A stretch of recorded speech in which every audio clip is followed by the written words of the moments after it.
അഞ്ചാം മന്ത്രി സ്ഥാനത്തിൽ ഉദ്വേഗം ഉണ്ടാക്കിയത് മാധ്യമങ്ങളാണെന്ന് മുസ്ലിം ലീഗ് സംസ്ഥാന ജനറൽ സെക്രട്ടറി PM സലാം. മുഖ്യമന്ത്രിയാണ് വകുപ്പുകൾ തീരുമാനിക്കുക. വിദ്യാഭ്യാസ വകുപ്പ് ലീഗിന് നൽകുന്നതിലെ വിമർശനത്തിന് ഏതെങ്കിലും സമുദായത്തിന്റെ മന്ത്രിമാരല്ലെന്നും സംസ്ഥാനത്തിന്റെ മന്ത്രിമാരാണെന്നുമായിരുന്നു PM സലാമിന്റെ മറുപടി. ഞങ്ങൾ ഇതിൽ മന്ത്രിമാരുടെ എണ്ണമൊന്നുമല്ല പ്രശ്നം. ഞങ്ങൾ ഒറ്റക്കെട്ടായി ഐക്യത്തോടു കൂടി UDF പോകുന്നു എന്നതാണ്. അതിൽ ഞങ്ങൾ വിജയിച്ചു. അല്ല, അത് പാർട്ടി വലുതാവുമ്പോൾ MLA-മാരുടെ എണ്ണം കൂടുമ്പോൾ ഒക്കെ ആളുകൾക്ക് ഭാഗിച്ചു കൊടുക്കേണ്ടി വരുമല്ലോ. അതിൻ്റെ ഒരു ഭാഗമാണ്. കഴിഞ്ഞ LDF ഗവൺമെൻറ്റിൽ എത്ര മന്ത്രിമാരാണ് ടേം വ്യവസ്ഥ ഉണ്ടാക്കിയത്? 2.5 കൊല്ലം കൊണ്ട് എത്ര പേര് പോയി, എത്ര പേര് വന്നു? ഇപ്പോൾ തന്നെ UDF മന്ത്രിസഭയിൽ വേറെ ടേം ഉണ്ടല്ലോ. അപ്പം അതൊക്കെ സാഹചര്യങ്ങൾക്കനുസരിച്ച് പാർട്ടിക്ക് തീരുമാനിക്കാവുന്നതാണ്.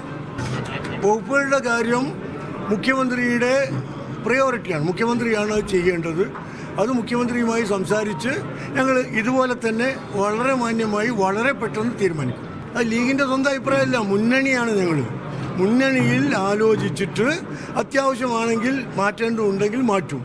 എല്ലാവർക്കും താല്പര്യമുണ്ട്. ആരെങ്കിലും നിർബന്ധിച്ച് പിടിച്ചെടുക്കുകയോ കൊടുക്കുകയോ ചെയ്യുന്നില്ല. ഉഭയകക്ഷി സമ്മതത്തോടു കൂടി കൂടുതൽ നല്ല രീതിയിൽ ഇപ്പോൾ സീറ്റുകൾ ഞങ്ങൾ വെച്ച് മാറിയല്ലോ. എന്തിൻ്റെ അടിസ്ഥാനത്തിലെ വിജയസാധ്യത നോക്കിക്കൊണ്ട് അതിൻ്റെ ഗുണം കിട്ടി. അതുപോലെ തന്നെ വകുപ്പുകളുടെ കാര്യത്തിലും തുറന്ന മനസ്സോടെ ചർച്ച ചെയ്ത് ഞങ്ങൾ തീരുമാനത്തിലെത്തും.